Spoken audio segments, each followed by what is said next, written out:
আসসালামু আলাইকুম ওরহমতুল্লাহি ওবরাকাতু। আমরা ধারাবাহিকভাবে কোরআনুল কারিমের সূরাতুল বাকারার ১৩২ নম্বর আয়াত পর্যন্ত শিখেছি। এবার আমরা ৩৩ নম্বর আয়াত সহিহ শুদ্ধভাবে বানান করে শিখব ইনশাআল্লাহ। আর আপনি যদি আমার চ্যানেল নতুন হয়ে থাকেন অবশ্যই চ্যানেল সাবস্ক্রাইব করবেন এবং লাইক করবেন। আউযু বিল্লাহি মিনাশ শাইতানির রাজিম। বিসমিল্লাহির রহমানির রহিম। আম কুনতুম, হামজাদার মিমকে ধরবে, মিমের যজম রয়েছে। এই যজমওয়ালা হরফ ডান দিকে হরকতের সঙ্গে একত্রে একবার পড়তে হয়। তাহলে হামজা মিম জবর আম, কাপ নুন পেশ কুং, কয়শর কু অনেশ্বর, কুং অনেশ্বর দিয়ে গুণ করবো। কেন? যদি নুন সাকিনের পরে হামজা হা আইন হা গইন খ এই 6 হরফের কোনো একটা হরফ যদি না থাকে সেক্ষেত্রে আমরা গুণনা করবো, আর যদি থাকে তাহলে গুণনা ছাড়া পড়বো। যেহেতু এখানে নাই 6 হরফে কোনো একটা হরফ নাই তাহলে গুণনা করবো। তাহলে বলবো কুং তামিম পেশ তুম, আম কুং তুম। এটাকে নুন সাকিন তানিনের পরে থাকতে হবে বা না থাকতে হবে। আম কুং তুম, শিন পে শু, হা জবর হা, শু হা, দালালি জবর দা। দেখুন যদি কোনো হরফের উপরে মোটা চিহ্ন বা আমের গোল হামজা থাকে সেখানে আমরা 3-4 টেনে পড়বো, এটার মধ্যে মুত্তাসিল বলা হয়। তাহলে শু হা দা, হামজা জবর আ, শু হা দা আ। আম কুং তুম শুহাদা আ, আম কুং তুম শুহাদা আ। হামজা জালজার ইজ, জালটা জিব্বার আঘাতে উচ্চারণ হবে ইজ। হা জবর হা, দ জবর দ, র জবর র, ইজ হা দ র, ইজ হা দ র, হা বাতা ছেড়ে দিয়ে হা, ইজ হা দ র। ইয়া আইন জবর ইয়া, চাপ দিয়ে পড়তে হবে ইয়া। কফ পেশ কু, পেশের বাম্বা জজমলা ওয়াও এক আলিফ টান, ইয়া কু।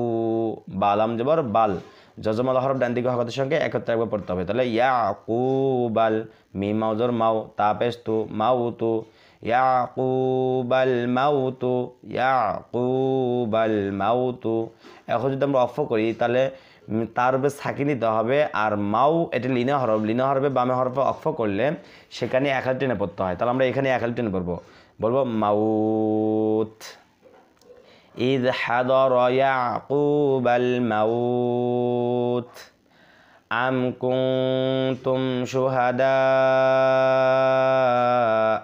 ইদ হাদর ইয়াকুবাল মাউত।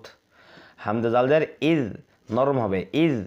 কফ আলিফ জবর ক, জবর বাম পাশে খালি আলিফ এক আলিফ টান, লাম জবর লা, ইজ কলা, ইজ কলা। লাম জের লি, বা জবর বা, লি বা, নুনিয়াজের নি, জেরে বাম পাশে জজমলা ইয়া এক আলিফ টান, হাজের হি, লিবানি হি, লিবানি হি। ইদ কলা লিবানি হি, ইদ কলা লি। দেখেন এখানে ক টানতে টানতে পর দুইটা বের করে নেবেন। তা বলবেন ইদ কলা লিবানিহি, মিম আলিফ জবর মা, এক আলিফ টান, জবর বাম পাশে খালি আলিফ, তা আইন জবর তা, চাপ দিয়ে পড়তে হবে।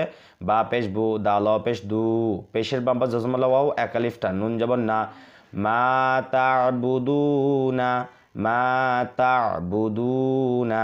মিম নুনজের মিম। দেখুন মিম নুনজের মিন হয়, আপনারা বলতে পারবেন এখানে মিম বললেন কেন? যদি নুন সাকিনের পরে বা থাকে, আবারও বলতেছি, যদি নুন সাকিন অথবা তানবিনের পরে বা থাকে তাহলে নুন সাকিন এবং তানবিনকে ছোট্ট একটি মিম, দেখুন মিম দেখা যাচ্ছে, ছোট্ট মিম দ্বারা পরিবর্তন করতে হবে। তাহলে মিম নুন যে মিন না, মিম মিম যে মিম এভাবে উচ্চারণ হবে। তাহলে বলবো মিম, আবার গুণনা হবে, এটাকে বলা হয় ইকলাব।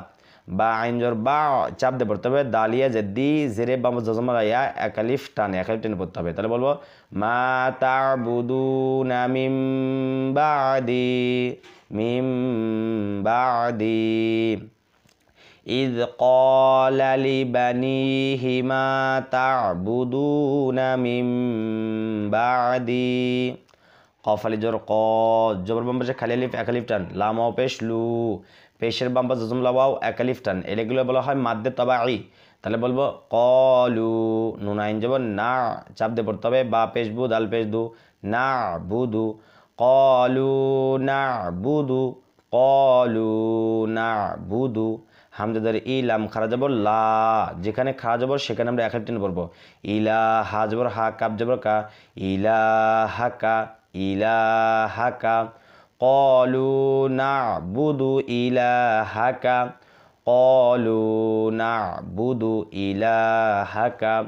ওয়াও জবর ওয়া হামজাদের ই ওয়া ই লাম খারা জবর লা খা জবর যেখানে এক আলিফ টেনে পড়বো ওয়া ইলা হা জবর হা ওয়া ইলাহা ওয়া ইলাহা হামজা খারা জবর এক আলিফ টান যেখানে খারা জবর সেখানে এক আলিফ টান তাহলে ওয়া ইলাহা বা আলি জবর বা মধ্যে মুত্তাসিল মধ্যে হরফের ওপরে মোটা চিহ্ন অর্থাৎ যেখানে যে হরফ কোনো হরফের যদি মোটা চিহ্ন থাকে বামে গোল হামজা সেখানে আমরা 4 আলিফ টেনে পড়বো এর মধ্যে মুত্তাসিল বলা হয় তাহলে আবা হামজাদের ই কাব জবর কা আবা ইকা আবা ইকা ক্বালু না'বুদু ইলাহাকা ওয়া ইলাহা আবাইকা হামজা বাজের ইবে ধাক্কা দিব তবে বাটা হলো কলকলা হরফ তাহলে বলবো ইবে র খারা যাব র হা খারাজের হি যেখানে খারা যাব খারাজের সেখানে এক আলিফ টেনে পড়বে তো হবে একে মাদে তবে আই বলা হয়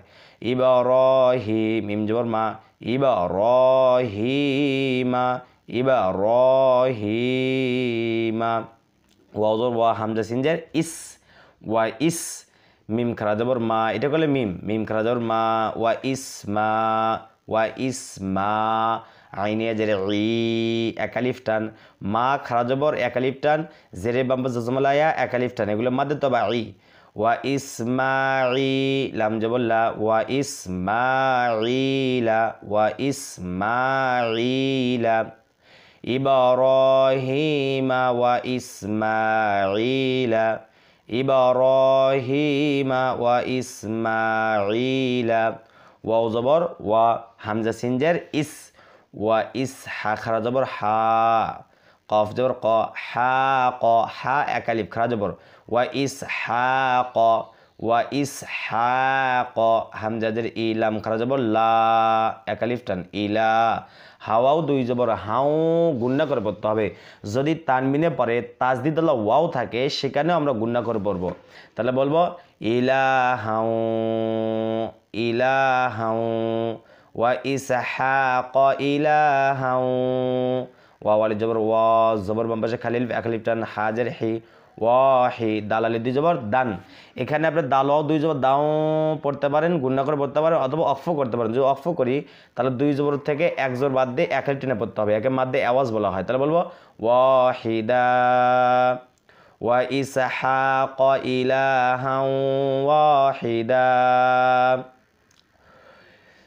দেখেন ক্বালু না'বুদু ইলাহাকা ওয়া ইলাহা আবাইকা ইব্রাহিমা ওয়া ইসমাঈলা ওয়া ইসহাক ইলাহাউ ওয়াহিদা ওয়াও জবর ওয়া নুন হা জবর নাহ ওয়া নাহ নুন পেশ নু ওয়া নাহনু নাহ বাদ আছে দে ওয়া নাহনু লাম জবর লা হা উল্টা পেশ হু যেখানে উল্টা পেশ রয়েছে সেখানে এক আলিফ টেনে পড়ব ওয়া নাহনু লাহু এর আগে ভুল হয়েছে সরি ওয়া নাহনু লাহু মিম সিন পেশ মুসলাম জেলি মুসলি মিম পেশ মু পেশের বাম পাশে জজমুল্লাহ ওয়াও এক আলিফ টান মুসলিমু নুন জবর না মুসলিমুনা এখন যদি অফ করি তাহলে নুন সাকিন দিতে হবে বলতে হবে মুসলিমুন ওয়া নাহনু লাহু মুসলিমুন ওয়া নাহনু লাহু মুসলিমুন